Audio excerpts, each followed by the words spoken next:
ETV news కి స్వాగతం. ముందుగా ముఖ్యాంశాలు. ఏపీలో విద్యుత్ రంగంపై శ్వేతపత్రం విడుదల. జగన్ ప్రభుత్వ అసమర్థ చర్యలతో 1,29,000 కోట్లు నష్టం జరిగిందన్న చంద్రబాబు. సాధ్యమైనంత త్వరగా విద్యుత్ రంగాన్ని గాడిన పెడతామన్న సీఎం. గ్రీన్ హైడ్రోజన్ సాంకేతికత సాయంతో ముందుకు వెళతామని వెల్లడి. 2024-25 ఆర్థిక సంవత్సరానికి 5,40,000 కోట్లతో ఏపీ వార్షిక రుణ ప్రణాళిక. మెరుగైన ఫలితాల కోసం సబ్ కమిటీ ఏర్పాటు. డిఎస్సి గ్రూప్స్ పరీక్షల రద్దుకు ప్రతిపక్షాలు కుట్ర చేస్తున్నాయన్న రేవంత్. వాయిదాల కోసం కేటీఆర్, హరీష్ దీక్షలు చేయాలని సవాల్. డిఎస్సి అభ్యర్థులకు న్యాయం జరిగే వరకు పోరాడతామన్న కేటీఆర్. నిరుద్యోగులతో కలిసి మరో ఉద్యమం నిర్మిస్తామని స్పష్టీకరణ.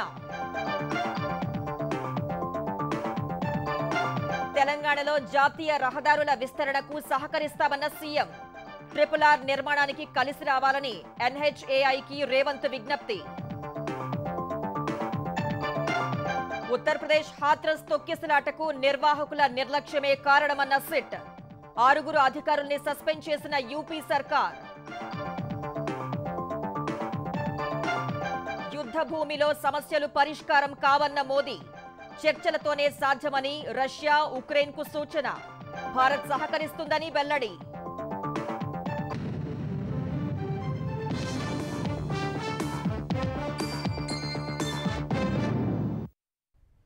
జగన్ ప్రభుత్వపు అసమర్థ చర్యల వల్ల తీవ్రంగా నష్టపోయిన ఆంధ్రప్రదేశ్ విద్యుత్ రంగాన్ని సాధ్యమైనంత త్వరగా గాడిన పెడతామని ముఖ్యమంత్రి చంద్రబాబు ప్రకటించారు. విద్యుత్ రంగంపై శ్వేతపత్రం విడుదల చేసిన ఆయన వైకాపా హయాంలో ట్రూఅప్, సర్చార్జ్, డ్యూటీల పేరుతో ప్రజలపై 32,166 కోట్లు భారం మోపారని విమర్శించారు. మొత్తంగా 1,29,503 కోట్ల నష్టం జరిగిందన్నారు. ఒప్పందాల ప్రకారమే ముందుకు వెళ్లాలన్న చంద్రబాబు భావోద్వేగాలతో నిర్ణయాలు తీసుకోబోనని స్పష్టం చేశారు. 5 ఏళ్ల వైకాపా పాలనలో విద్యుత్ రంగం పరిస్థితి ఎలా ఉందో ముఖ్యమంత్రి చంద్రబాబు శ్వేతపత్రం విడుదల చేశారు. తెలుగుదేశం హయాంలో 2018 నాటికి మిగులు విద్యుత్ రాష్ట్రంగా ఆంధ్రప్రదేశ్ను తీర్చిదిద్దితే గత 5 ఏళ్లలో జగన్ సర్కారు విద్యుత్ రంగాన్ని నాశనం చేసిందన్నారు. గత ప్రభుత్వం సౌర విద్యుత్ PPAలను రద్దు చేస్తూ తీసుకున్న నిర్ణయం వల్ల ఏపీ నష్టపోయిందన్నారు. మొత్తంగా ఆంధ్రప్రదేశ్ ప్రజలు, ప్రభుత్వానికి 1,29,503 కోట్ల రూపాయల మేర నష్టం జరిగిందని చంద్రబాబు గణాంకాలతో వివరించారు. టారిఫ్ బర్డెన్ ఆన్ కన్జ్యూమర్స్ 32,166 కోట్లు పడింది. 2 అప్పులన్నీ అన్ని యూటిలిటీస్ కలిపి 49,596 కోట్లు. ఇవి కాకుండా ఇన్ఎఫిషియంట్ గవర్నెన్స్ వల్ల ఏ ప్రాజెక్ట్ ఎప్పుడు ప్రారంభించాలనో ప్రారంభించకుండా పోవడం, అవన్నీ క్లోజ్ చేసి షార్ట్ టర్మ్ పర్చేసెస్ చేయడం, ఇష్టానుసారంగా చేసిన దానివల్ల 47,741 కోట్లు పెరిగింది. మొత్తం మీరు చూస్తే 1,29,503 కోట్ల రూపాయలు ఇంత లాస్ ఉండే పరిస్థితి వచ్చారు. ఒక అసమర్థ ప్రభుత్వం వస్తే ఏ విధంగా అవుతుంది, రాష్ట్రానికి ఏ విధంగా భారం అవుతుంది, ప్రజలకు ఏ విధంగా శాపంగా మారుతుందో ఇదొక కేస్ స్టడీ. పెత్తందారి జగన్ చేసిన దారుణానికి పేద ప్రజలు నష్టపోయారని చంద్రబాబు ఆవేదన వ్యక్తం చేశారు. వివిధ కారణాల వల్ల ప్రభుత్వం ఇవ్వాల్సిన సబ్సిడీ మొత్తం, తెలంగాణ నుంచి రావాల్సిన మొత్తం అన్నీ కలిపి 52,091 కోట్లు ఉన్నట్లు చెప్పారు. Solar energy corporation of India నుంచి కొనుగోలు చేయాల్సిన 7,000 మెగావాట్ల వల్ల ఒక్క ట్రాన్స్మిషన్ కోసమే 3,850 నుంచి 4,350 కోట్లు అదనంగా చెల్లించారని తెలిపారు. ఇలాగే 25 ఏళ్లు చెల్లింపులు చేస్తే 62,000 కోట్లు భారం పడుతుందన్నారు. ఎప్పుడూ మాట్లాడుతూ ఉంటాడు పెత్తందారులని. ఈ పెత్తందారు చేసిన పనికి పేదవాడు చితికిపోయే పరిస్థితి వచ్చింది.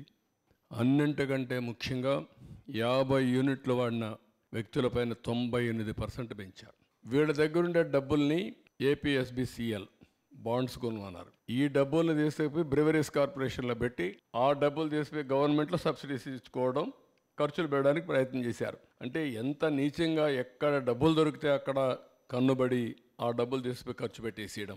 కేంద్రాన్ని ఆదుకోవాలని కోరినా పూర్తిగా వాళ్లిచ్చే పరిస్థితి లేదన్న చంద్రబాబు మనమే సొంతంగా వనరులు సమకూర్చుకోవాలన్నారు. గ్రీన్ హైడ్రోజన్ వంటి కొత్త సాంకేతికతను అందిపుచ్చుకుంటే కొన్ని సమస్యలు అధిగమించే అవకాశం ఉందని చంద్రబాబు చెప్పారు. కరెంటు కోతలు అనేది రాకూడదు, లో వోల్టేజ్ ఉండకూడదు, కరెంటు క్వాలిటీ ఇవ్వాలి, You alert everybody by taking teleconference. Agriculture pump సెట్స్కి స్మార్ట్ మీటరింగ్ ఒకటి ఏర్పాటు చేస్తున్నారు కదా సార్, ఇప్పటికే 50,000 వరకు ఇన్స్టాలేషన్ చేశారు. అది కంటిన్యూ చేస్తారా లేకపోతే విత్డ్రా చేస్తారా? మీరు అపోజిషన్లో ఉన్నప్పుడు కూడా మేము తీసేస్తామని ఒక హామీ ఇచ్చారు. మేము అది కూడా వర్కౌట్ చేస్తున్నాం. ఒకవేళ అలాంటి మీటర్లు పెట్టుంటే మళ్ళా వేస్ట్ చేయకుండా అక్కడే సోలార్ ప్యానల్స్ కూడా ఇచ్చి గవర్నమెంట్ ఖర్చుతోనే ఇచ్చి 4-5 ఏళ్ళలో రీపేమెంట్ కూడా అయిపోతుంది. వాళ్ళే ఆపరేట్ చేసుకుంటారు, పవర్ ఉపయోగించుకుంటారు, సర్ప్లస్ ఉంటే డిపార్ట్మెంట్కి ఇస్తారు, తిరిగి డబ్బులు పే చేసే విధానం కూడా తీసుకొస్తాం. రాజకీయ ముసుగులో లూటీ చేసిన వారు ఇప్పుడు ఇష్టానుసారంగా మాట్లాడుతున్నారని చంద్రబాబు మండిపడ్డారు. రాజకీయ బెదిరింపులకు భయపడేది లేదని హెచ్చరించారు. నేరస్తులు అవినీతి పరులు తప్పించుకోలేరని తెలిపారు. రాష్ట్రంలో ఒక భూతాన్ని రాజకీయంగా భూస్థాపితం చేస్తామన్నారు. విచారణలు, ఎంక్వైరీలు అంటే పెట్టుబడిదారులు భయపడి ముందుకురారని అన్నారు. 2024-25 ఆర్థిక సంవత్సరానికి 5,40,000 కోట్లతో ఆంధ్రప్రదేశ్ రాష్ట్ర స్థాయి బ్యాంకర్ల కమిటీ వార్షిక రుణ ప్రణాళికను విడుదల చేసింది. ప్రాధాన్య రంగాలకు 3,75,000 కోట్లు, ఇతర రంగాలకు 1,65,000 కోట్లు కేటాయించనుంది. వ్యవసాయ రంగానికి 2,64,000 కోట్లు రుణాలివ్వాలని లక్ష్యంగా పెట్టుకున్నట్లు పేర్కొంది. డైరీ, పౌల్ట్రీ, ఫిషరీస్, వ్యవసాయ యాంత్రీకరణ, వ్యవసాయ మౌలిక సదుపాయాలకు 32,600 కోట్లతో రుణ ప్రణాళికను సిద్ధం చేశారు. ఎంఎస్ఎంఈ రంగానికి 87,000 కోట్లు, గృహ నిర్మాణానికి 11,500 కోట్లు, సంప్రదాయేతర ఇంధన రంగానికి 8,000 కోట్లతో రుణాలు ఇవ్వనున్నట్లు ఎస్ఎల్బీసీ పేర్కొంది. 5 ప్రధాన అంశాలపై మెరుగైన ఫలితాలు సాధించేందుకు ఆంధ్రప్రదేశ్ ప్రభుత్వం బ్యాంకర్లతో సబ్ కమిటీ ఏర్పాటుకు నిర్ణయించారు. వ్యవసాయంలో సాగు ఖర్చులు తగ్గించేందుకు బ్యాంకర్లు సహకరించాలని ముఖ్యమంత్రి చంద్రబాబు కోరారు. P4 విధానం ద్వారా పేదరిక నిర్మూలనకు అవసరమైన ప్రాజెక్టులు, ప్రణాళిక చేపట్టాలని సీఎం సూచించారు. 2026 నాటికే భోగాపురం విమానాశ్రయాన్ని పూర్తి చేస్తామని కేంద్ర పౌర విమానయాన శాఖ మంత్రి కింజరాపు రామ్మోహన్ నాయుడు అన్నారు. ఈ విమానాశ్రయం పూర్తయితే 6 లక్షల మందికి ఉపాధి లభిస్తుందన్నారు. ఎయిర్పోర్టు ప్రాంతాన్ని పరిశీలించిన కేంద్ర మంత్రి డిసెంబర్ నాటికి టెర్మినల్ భవనం నిర్మాణం పూర్తి చేస్తామన్నారు. భోగాపురం విమానాశ్రయంపై ముఖ్యమంత్రి చంద్రబాబు, ఉప ముఖ్యమంత్రి పవన్ ప్రత్యేక దృష్టి పెట్టారని తెలిపారు. విమానాశ్రయ పనులపై సీఎం సూచనలు కూడా తీసుకుంటామన్న రామ్మోహన్, కేంద్రం నుంచి ఎలాంటి అనుమతి కావాలన్నా వెంటనే వచ్చేలా చూస్తామని హామీ ఇచ్చారు. భోగాపురంలో అంతర్జాతీయ స్థాయి టెర్మినల్, రన్వే, ఎంఆర్ఓ నిర్మిస్తామని తెలిపారు. ఉత్తరాంధ్ర ప్రాజెక్టులన్నీ నిర్ణీత సమయంలోగా పూర్తి చేస్తామని రామ్మోహన్ నాయుడు పేర్కొన్నారు. విశాఖపట్నం కానీ, మా శ్రీకాకుళం జిల్లా కానీ, ఇవన్నీ కూడా మీరు అందరూ కూడా తెలిసిన వాళ్ళే. ఎక్కడ కూడా పనుల కోసం వలసలు వెళ్ళి విదేశాల్లో కూడా ఉన్నటువంటి విషయం తెలిసిందే. మరి అటువంటిది ఆ పరిస్థితిని మళ్ళీ మార్చాలనంటే ఎక్కడో ఒక దగ్గర మనం గట్టి పునాదులు వేయాలి. ఈ ఎయిర్పోర్ట్ ఖచ్చితంగా దానికి మనకు దోహదపడుతుందనే ఆలోచనతో శరవేగంగా దీనికి పూర్తి చేయాలనే ఆలోచనతో ఉన్నాం. ముఖ్యమంత్రి గారు కూడా ఇక్కడ భోగాపురం ఎయిర్పోర్ట్ కూడా ఫిజికల్గా ఇక్కడికి వచ్చి చూడాలనే యాక్టివిటీని కూడా ఎల్లుండి 11వ తేదీన ముఖ్యమంత్రి గారు కూడా పెట్టుకున్నారు. సీఎం చంద్రబాబు ఇంటిపై దాడి వ్యవహారంలో ముందస్తు బెయిల్ కోసం వైకాపా నేత జోగి రమేష్ దాఖలు చేసిన పిటిషన్పై విచారణను హైకోర్టు రేపటికి వాయిదా వేసింది. తాడేపల్లి పోలీసులు నమోదు చేసిన ఈ కేసులో ముందస్తు బెయిల్ మంజూరు చేయాలని కోరుతూ జోగి రమేష్ వేసిన పిటిషన్పై ఇవాళ హైకోర్టులో విచారణ జరిగింది. ఈ విచారణ తర్వాత ఘటనకు సంబంధించి పూర్తి వివరాలు సమర్పించాలని పోలీసులకు హైకోర్టు ఆదేశాలు జారీ చేసింది. 2021లో అప్పటి ప్రతిపక్ష నేత, ప్రస్తుత సీఎం చంద్రబాబు ఇంటిపై జోగి రమేష్ రాళ్లతో దాడి చేయగా ఆయనపై పలు సెక్షన్ల కింద తాడేపల్లి పోలీసులు కేసు నమోదు చేశారు. ఉమ్మడి మహబూబ్ నగర్ జిల్లాలో పాలమూరు, రంగారెడ్డి తప్ప అన్ని ప్రాజెక్టుల్ని 18 నెలల్లో పూర్తి చేయాలని ముఖ్యమంత్రి రేవంత్ రెడ్డి ఆదేశించారు. పెండింగ్ బిల్లుల్ని వెంటనే చెల్లించాలని అధికారులకు సూచించారు. ప్రాజెక్టు పనుల పురోగతి నివేదిక సిద్ధం చేసి ఎప్పటికప్పుడు పర్యవేక్షించాలని స్పష్టం చేశారు.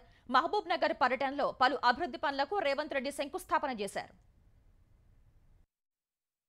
మహబూబ్ నగర్ జిల్లాలో పర్యటించిన ముఖ్యమంత్రి రేవంత్ రెడ్డి పలు అభివృద్ధి పనులకు శ్రీకారం చుట్టారు. హైదరాబాద్ నుంచి నేరుగా కలెక్టరేట్ కు చేరుకున్న రేవంత్ రెడ్డి 396.09 కోట్లతో వేర్వేరు పనులకు శంకుస్థాపన చేశారు. పాలమూరు వర్సిటీలో ఎస్టీపీ అకాడమిక్ బ్లాక్, గ్యాలరీ పనులు, ఎంవీఎస్ ప్రభుత్వ డిగ్రీ కళాశాలలో బాలికల హాస్టల్, మహబూబ్ నగర్ రూరల్ గండీడ్లో కేజీబీవీ భవన నిర్మాణానికి ముఖ్యమంత్రి శంకుస్థాపన చేశారు. మహబూబ్ నగర్ లో సీసీ రోడ్లు, స్టోరేజ్ ట్యాంక్, మహబూబ్ నగర్ లో 276.80 0 కోట్లతో, ఎస్టీపీ దేవరకద్రలో 6.10 కోట్లతో ప్రభుత్వ డిగ్రీ కళాశాల నిర్మాణ పనులకు శిలాఫలకాన్ని ఆవిష్కరించారు. అనంతరం కలెక్టరేట్ లో మహిళా శక్తి క్యాంటీన్ ను ప్రారంభించారు. మహిళా సంఘం నేతలతో మాట్లాడిన సీఎం మహిళా సాధికారతకు ప్రభుత్వం పూర్తి చేయూతను అందిస్తుందని తెలిపారు. తర్వాత కలెక్టరేట్ లో మంత్రి ఉత్తమ్ కుమార్ రెడ్డి అధికారులతో కలిసి ఉమ్మడి మహబూబ్ నగర్ జిల్లా సాగునీటి ప్రాజెక్టులపై సీఎం సమీక్ష నిర్వహించారు. వచ్చే ఏడాది డిసెంబర్ లోపు కల్వకుర్తి ఎత్తిపోతలు పూర్తి చేయాలని సీఎం ఆదేశించారు. నెట్టెంపాడు ప్రాజెక్టును మరోసారి అధ్యయనం చేయాలని,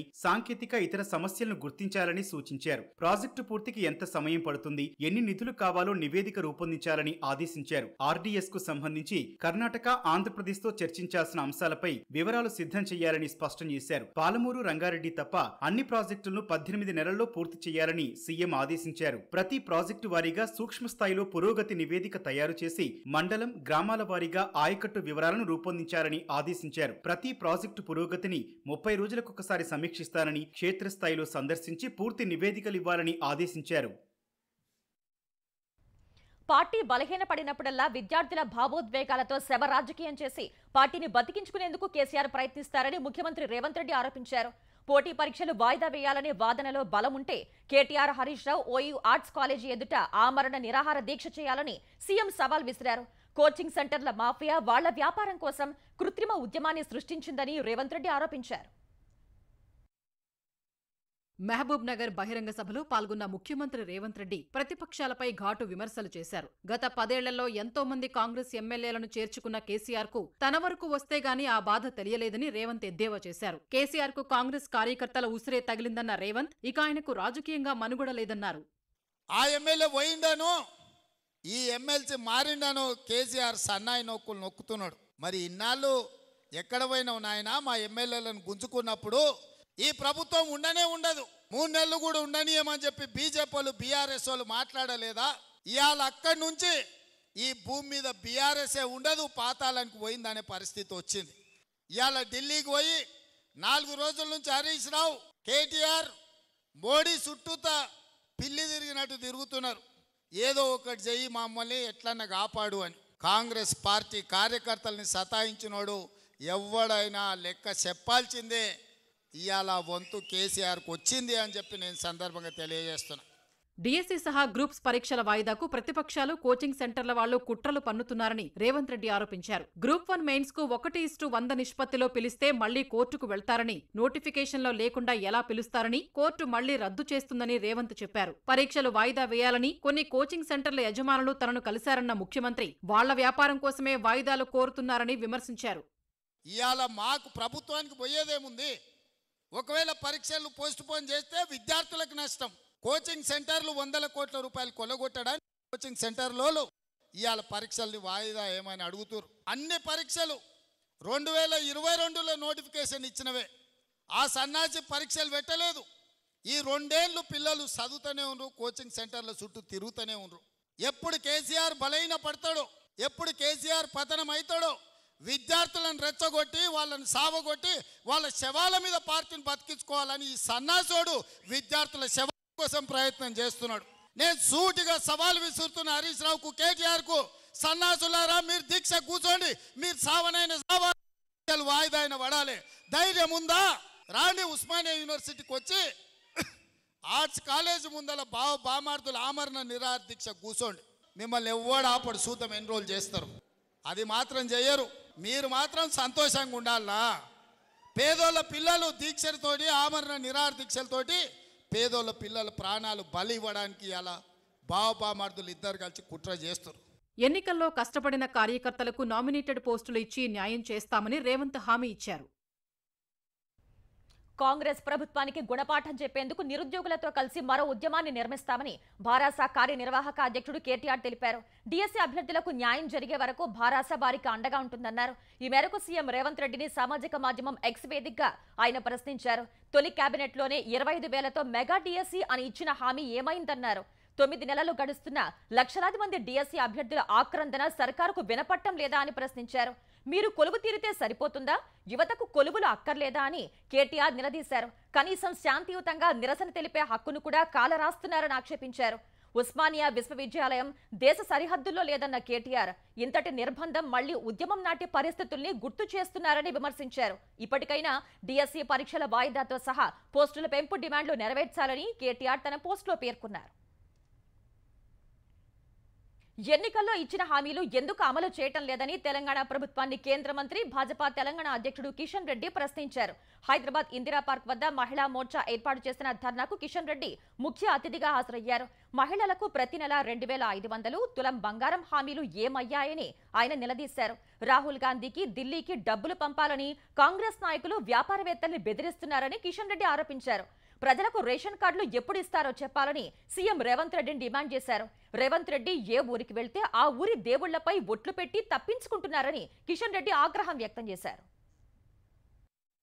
ఈరోజు ఏం చెప్తున్నారు రేవంత్ రెడ్డి? మీరు ఆస్తి బస్సులలో తిరగండి, సీట్లో కూర్చొని నిద్రపోండి, నిద్రపోతూ కలలు కనండి. ఆ కలలలో మీకు 2500 వచ్చినట్టు అనుకోండి. ఆ కలలు కంటూ మీకు తులం బంగారం వచ్చినట్టు అనుకోండి. ఆ కలలు కంటూ మీకు 4000 పింఛన్ వచ్చింది అనుకోండి. ఇది ఈరోజు ముఖ్యమంత్రి గారు మనకు చెప్తున్నటువంటి విషయం. కాంగ్రెస్ పార్టీ ఇచ్చినటువంటి 6 గ్యారెంటీలు అమలు చేసే పరిస్థితి లేదు. కర్ణాటకలో కూడా 5 గ్యారెంటీలు ఇచ్చారు. అక్కడ కూడా ఆర్టీసీ బస్సు తప్ప మరే గ్యారెంటీ లేదు. తెలంగాణలో జాతీయ రహదారుల నిర్మాణానికి ప్రభుత్వం పూర్తి మద్దతునిస్తుందని ముఖ్యమంత్రి రేవంత్ రెడ్డి స్పష్టం చేశారు. భారత జాతీయ రహదారుల ప్రాధికార సంస్థ NHAI ఉన్నతాధికారులు సీఎం రేవంత్ రెడ్డితో సమావేశమయ్యారు. భూసేకరణ తదితర సమస్యల్ని సీఎంకు వివరించారు. NH 163లో మంచిర్యాల, వరంగల్, ఖమ్మం, విజయవాడ కారిడార్ నిర్మాణానికి భూములు అప్పగించాల్సి ఉందని తెలిపారు. NH 63లో ఆరుమూరు, జగిత్యాల, మంచిర్యాల రహదారి భూసేకరణకు ప్రజాభిప్రాయ సేకరణ చేపట్టాలన్నారు. NH 563లో వరంగల్, కరీంనగర్ రహదారి నిర్మాణానికి చెరువు మట్టి, ఫ్లై యాష్ కావాలని కోరారు. NH 44లో కాళ్లకల్, గుండ్లపోచంపల్లి రహదారి విస్తరణకు భూసేకరణ చేయాలని సీఎంకు వివరించారు.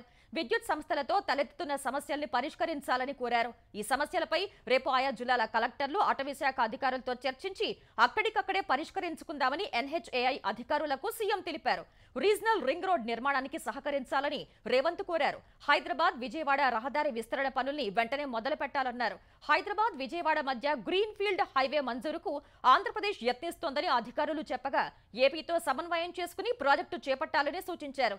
తెలంగాణలో డ్రై పోర్ట్ ఏర్పాటు చేయనున్నట్లు తెలిపిన రేవంత్ దీన్ని బందర్ పోర్ట్ కు అనుసంధానించేలా ఎక్స్ప్రెస్ వే నిర్మించాలని NHAIను కోరారు. కాళేశ్వరం ఆనకట్టలపై విచారణ జరుపుతున్న జస్టిస్ PC ఘోష్ కమిషన్ కేంద్ర జలశక్తి శాఖ సలహాదారు శ్రీరామ్ వెదిరె నుంచి వివరాలు, సమాచారం తీసుకోనుంది. శుక్రవారం లేదా సోమవారం రావాలని కమిషన్ ఆయనను కోరింది. కాళేశ్వరం ప్రాజెక్టుకు సంబంధించి గతంలో ప్రజెంటేషన్ ఇవ్వటం సహా పత్రికల్లో కథనాలు, వివిధ సందర్భాల్లో శ్రీరామ్ వెదిరె మాట్లాడినందున జస్టిస్ PC ఘోష్ ఆయన నుంచి సమాచారం, వివరాలు తీసుకోవాలని భావిస్తున్నారు. తెలంగాణ ప్రభుత్వ నీటిపారుదల శాఖ కార్యదర్శులుగా పనిచేసిన అధికారుల్ని కూడా కమిషన్ విచారణకు పిలవనుంది. CWC, NDSA, CWPRS, వ్యాప్కోస్ తదితర సంస్థల ప్రతినిధుల్ని కూడా విచారణకు పిలిచే ఆలోచనలో కమిషన్ ఉంది. కొన్ని డాక్యుమెంట్లు తమకు కావాలని నిపుణుల కమిటీ కోరగా ఆ డాక్యుమెంట్లు ఇవ్వాలని ప్రభుత్వానికి కమిషన్ సూచించనుంది. కాళేశ్వరం ఆనకట్టల పనుల్లో సబ్ కాంట్రాక్టర్లు కూడా పనులు చేసినట్లు కమిషన్ దృష్టికి వచ్చినట్టు తెలిసిందే. ఒక సంస్థలో పనిచేసిన ఓ ఉద్యోగి ప్రాజెక్టు పనుల సమయంలో విభేదించి బయటకు వెళ్లారని ఆయన సహా ఇతరులను కూడా పిలిచే యోచనలో కమిషన్ ఉంది. జస్టిస్ PC ఘోష్ కమిషన్ ముందు ఇవాళ 20 డిప్యూటీ ఈఈలు, 2 అకౌంటెంట్ ఆఫీసర్లు హాజరయ్యారు. ఇచ్చిన సమాచారంపై అఫిడవిట్లు దాఖలు చేయాలని వారిని కమిషన్ ఆదేశించింది. రేపు ఏఈలు జస్టిస్ PC ఘోష్ కమిషన్ ముందు హాజరు కానున్నారు. T20 ప్రపంచ కప్ గెలిచిన భారత క్రికెట్ జట్టులోని ఆటగాడు మహమ్మద్ సిరాజ్ కు ప్రభుత్వ ఉద్యోగం, ఇంటి స్థలం ఇవ్వాలని తెలంగాణ సర్కార్ నిర్ణయించింది. ఇవాళ ముఖ్యమంత్రితో సిరాజ్ మర్యాదపూర్వకంగా సమావేశమయ్యారు. జూబ్లీహిల్స్ లోని రేవంత్ రెడ్డి నివాసానికి వెళ్లిన సిరాజ్ టీమిండియా జెర్సీని సీఎంకు బహుకరించారు. T20 ప్రపంచ కప్ సాధించిన భారత జట్టులో సభ్యుడైన సిరాజ్ ను ముఖ్యమంత్రి అభినందించారు. శాలువాతో సత్కరించి కాసేపు ముచ్చటించారు. సిరాజ్ కు ఇంటి స్థలం, ప్రభుత్వ ఉద్యోగం ఇవ్వాలని ఆయన నిర్ణయించారు. హైదరాబాద్ పరిసరాల్లో ఇంటి స్థలం గుర్తించాలని అధికారుల్ని రేవంత్ ఆదేశించారు. ప్రభుత్వ ఉద్యోగం కల్పించేందుకు వెంటనే చర్యలు తీసుకోవాలని సూచించారు. కృష్ణా నది పరివాహక ప్రాంతంలోని ప్రాజెక్టుల్ని KRMB పరిధిలోకి తీసుకువచ్చే అంశంపై ఆగస్టు 20 లోపు అభిప్రాయం చెప్పాలని సుప్రీంకోర్టు కేంద్రానికి నోటీసులు ఇచ్చింది. శ్రీశైలం, నాగార్జున సాగర్ నుంచి విద్యుత్ ఉత్పత్తి, ఇతర అవసరాలకు అనుమతి లేకుండా నీటిని వాడేస్తున్న అంశంపై ఆంధ్రప్రదేశ్ ప్రభుత్వం దాఖలు చేసిన పిటిషన్పై సుప్రీంకోర్టు విచారణ జరిపింది. Justice Abhay S Oka, justice Augustine George నేతృత్వంలోని ధర్మాసనం జరిపిన విచారణలో కేంద్రం నుంచి తగిన ఆదేశాలు తీసుకుని తాజాగా అఫిడవిట్ వేస్తామని అదనపు సోలిసిటర్ జనరల్ ఐశ్వర్య భాటియా తెలిపారు. అటు కృష్ణా పరివాహక ప్రాజెక్టుల్ని కేఆర్ఎంబీ పరిధిలోకి ఇచ్చేందుకు తాము సిద్ధంగా ఉన్నట్లు ఆంధ్రప్రదేశ్ గతంలోనే చెప్పగా ఇందుకు విముఖత వ్యక్తం చేస్తూ తెలంగాణ అఫిడవిట్ వేసింది. రెండు ప్రభుత్వాల అభిప్రాయాలకు అనుగుణంగా కేంద్రం నిర్ణయం తీసుకోవాల్సి ఉందని ఇరు రాష్ట్రాలు వాదించగా ఈ విషయంలో కేంద్రం నుంచి తగిన సూచనలు, ఆదేశాలు తీసుకోవాల్సి ఉందని అదనపు సోలిసిటర్ జనరల్ తెలిపారు. ఈ మేరకు ఆగస్టు 20 వరకు గడువు ఇచ్చిన కోర్టు తదుపరి విచారణను వాయిదా వేసింది. 5 ఏళ్లుగా మైనార్టీల కోసం కేంద్ర ప్రభుత్వం విడుదల చేసిన నిధుల్లో గత వైకాపా ప్రభుత్వం 4,000 కోట్ల కుంభకోణానికి పాల్పడిందని భాజపా మైనార్టీ మోర్చా ఏపీ అధ్యక్షుడు షేక్ బాజీ ఆరోపించారు. కేంద్రం విడుదల చేసిన నిధులు, వైకాపా ప్రభుత్వం చేసిన ఖర్చుల వివరాలను ఆయన బయటపెట్టారు. జగన్ పాలనలో మైనార్టీ సంక్షేమ శాఖలో అవకతవకలు జరిగాయన్నారు. కేంద్రం ప్రీ మెట్రిక్, పోస్ట్ మెట్రిక్ స్కాలర్షిప్లతో సహా వివిధ ఉపకార వేతనాల కోసం 15,931 కోట్లను కేటాయించిందని, ఆ నిధులు ఏమయ్యాయో ప్రజలకు తెలియాల్సిందన్నారు. వెంటనే మైనార్టీ సంక్షేమ శాఖలో జరిగిన అక్రమాలపై దర్యాప్తు జరిపించి శ్వేతపత్రం విడుదల చేయాలని షేక్ బాజీ ఏపీ ప్రభుత్వాన్ని కోరారు. విజయవాడలో మళ్లీ కిడ్నీ రాకెట్ ముఠా మోసాలు వెలుగులోకి రావడంతో పోలీసులు చర్యలకు ఉపక్రమించారు. బాధితుడు మధుబాబు ఇచ్చిన ఫిర్యాదుతో ఎఫ్ఐఆర్ నమోదు చేసినట్లు పోలీసులు తెలిపారు. కిడ్నీ రాకెట్ ముఠాపై ప్రత్యేక బృందాలతో దర్యాప్తు చేపట్టినట్లు గుంటూరు పశ్చిమ డీఎస్పీ మహేష్ వెల్లడించారు. నగరంపాలెం పోలీస్ స్టేషన్లో బాధితుడు మధుబాబును విచారించిన డీఎస్పీ కిడ్నీ మార్పిడికి సంబంధించిన వివరాలు, జరిగిన సంప్రదింపులు, లావాదేవీల గురించి అడిగి తెలుసుకున్నారు. ఈ వ్యవహారంపై నగరంపాలెం పోలీస్ స్టేషన్లో పలు సెక్షన్ల కింద కేసు నమోదు చేసినట్లు డీఎస్పీ పేర్కొన్నారు. అటు విజయవాడ కిడ్నీ రాకెట్ ను దృష్టిలో పెట్టుకుని పోలీసులు అత్యంత అప్రమత్తంగా ఉండాలని ఆంధ్రప్రదేశ్ హోంమంత్రి బంగళపూడి అనిత ఆదేశించారు. విజయవాడ కిడ్నీ రాకెట్ వ్యవహారంపై అధికారుల్ని ఆరా తీసిన మంత్రి Guntur collector, SP, Vijayawada police commissioner, NTR జిల్లా కలెక్టర్లకు ఫోన్ చేసి మాట్లాడారు. డబ్బు ఆశ చూపి కిడ్నీలు కొట్టేసిన హాస్పిటల్పై తక్షణమే చర్యలు తీసుకోవాలని ఆదేశించారు. ఉత్తరప్రదేశ్ హాథ్రస్ తొక్కిసలాటలో 121 మంది చనిపోయిన ఘటనకు నిర్వాహకుల నిర్లక్ష్యమే కారణమని యూపీ సర్కార్ నియమించిన ప్రత్యేక దర్యాప్తు బృందం సిట్ తేల్చింది. ఈ కార్యక్రమానికి తగిన ఏర్పాట్లు చేయడంలో సత్సంగ్ నిర్వాహకులు విఫలమైనట్లు పేర్కొంది. స్థానిక అధికారులు, పోలీసులు ఈ వ్యవహారంలో నిర్లక్ష్యం ప్రదర్శించారని ప్రభుత్వానికి సమర్పించిన నివేదికలో సిట్ అధికారులు తెలిపారు. సత్సంగ్కు ఏర్పాటు చేసిన వేదికను ఒక్కసారి కూడా పరిశీలించకుండానే అనుమతినిచ్చిన సబ్ డివిజనల్ మ్యాజిస్ట్రేట్ సహా 6 అధికారుల్ని సిట్ నివేదిక ఆధారంగా యూపీ సర్కార్ సస్పెండ్ చేసింది. హాథ్రస్ తొక్కిసలాటపై సమగ్ర విచారణకు సిట్ సిఫారసు చేసింది. అటు హాథ్రస్ తొక్కిసలాటపై దాఖలైన ప్రజా ప్రయోజన వ్యాజ్యాన్ని సుప్రీంకోర్టు విచారణకు స్వీకరించింది. ఈ పిటిషన్పై ఈ నెల 12 నుంచి విచారణ జరపనున్నట్టు తెలిపింది. రష్యా, ఉక్రెయిన్ యుద్ధానికి స్వస్తి పలికి శాంతి చర్చలు జరపాలని ప్రధాని నరేంద్ర మోదీ పిలుపునిచ్చారు. యుద్ధ భూమిలో పరిష్కారాలు లభించవన్న ప్రధాని బాంబు దాడులు, తుపాకీ మూతల మధ్య శాంతి చర్చలు సఫలం కాబోవని తేల్చి చెప్పారు.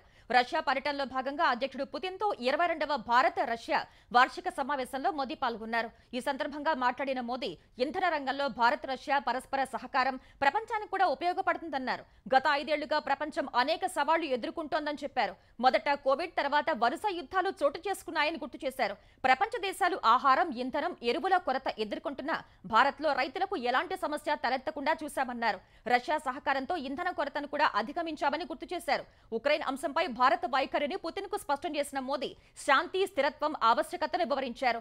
యుద్ధ భూమిలో ఎలాంటి పరిష్కారాలు లభించవన్న ఆయన శాంతి పునరుద్ధరణ కోసం అవసరమైన సహకారం అందించేందుకు భారత్ సిద్ధంగా ఉందని చెప్పారు.